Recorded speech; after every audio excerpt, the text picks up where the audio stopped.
God. Okay. I'm about to shock the wart. Jeez. Shock the wart. Okay, what I'm gonna do? Don't you know you want to Shock the wart. Yeah. Yes, he is. I got the stainless steel pot that this is freshly cooked in. So that you're on Just took it off the flame. There's Brian. That's Brian. Oh, that's Brian right there. I'm going to shock the wart. I'm going to chill it down real quick. First, I'm going to do an initial spray on the outside of it. Gets a little bit of that, what do you call it, that soot off of there. But it's been a while since I've hung out with eggs fucked up. But it cools it down just a little bit. Fun.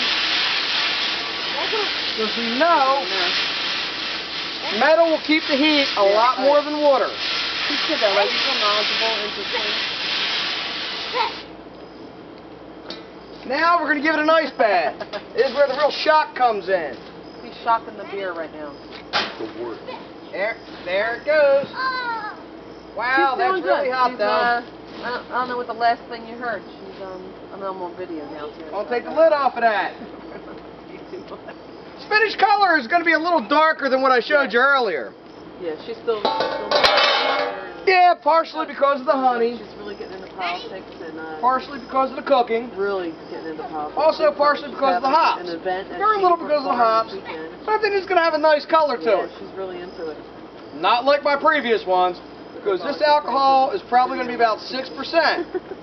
The other ones are almost double that or more. Good. But this is shocking it right here. They have. We're going to get this down to about 68 degrees. Once we get this down to 68 degrees, I'm going to pitch the yeast. I have 2 bottles of yeast. If I would have had the right equipment, I would have did a starter yeast. So I'd have about 1,800 milliliters of starter yeast. Now that would have worked out pretty good, but I didn't have that. It's okay, I doubled up on it.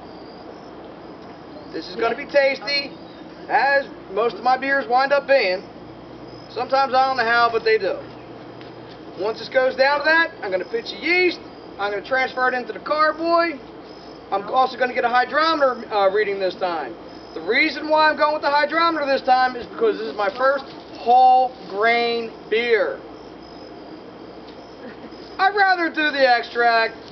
The whole grain's good, I guess, if you're going to do a whole lot of it. But I'll tell you what, 12 pounds of actual grain fluffs up pretty good, and you got a lot of grain in a cooler. This will work out okay, though.